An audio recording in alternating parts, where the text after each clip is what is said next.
How many of you guys enjoy a good war movie? I know I do. Uh, Saving Private Ryan and We Were Soldiers were probably two of my favorite ones that came out recently. And have you seen bad war movies? I've seen plenty of those.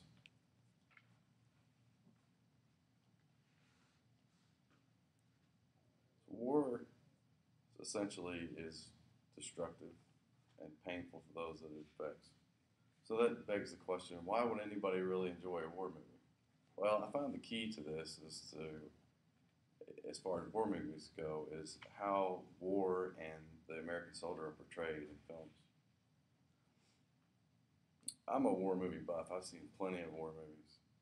I've seen movies that predate my life. It's just Tora, which chronicled the Pearl Harbor attack, and more recent movies such as Black Hawk Down and The Hurt Locker.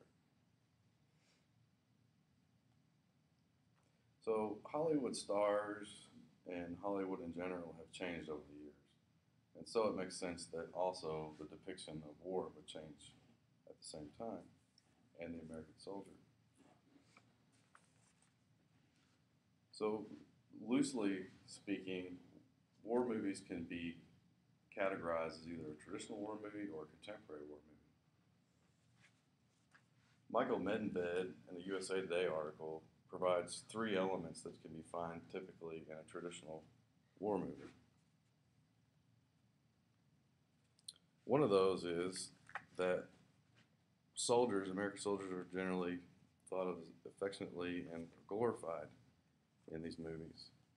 Um, these plots usually sympathize with the U.S. cause in these wars. And also, wars are portrayed as being meaningful, the purpose of why we're there. One also has to think about how traditional Hollywood was back in the 20s to the 50s. Typically back then, most of stars in Hollywood came from humble roots. These people were like Jimmy Stewart and Henry Fonda and even Elvis Presley. These are people that we could relate to, that we felt like were one of us. And these three gentlemen actually left their successful Hollywood careers to go on to fight in battles and sacrifice their time.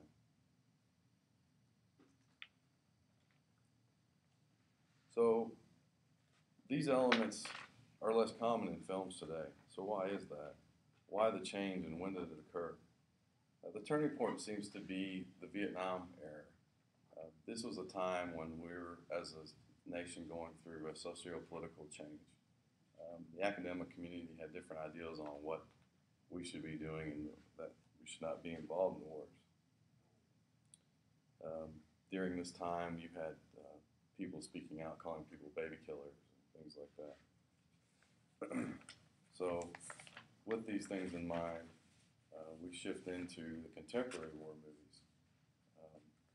James Bauman, in a conservative publication, cites an idea called the Eastwoodian imperative.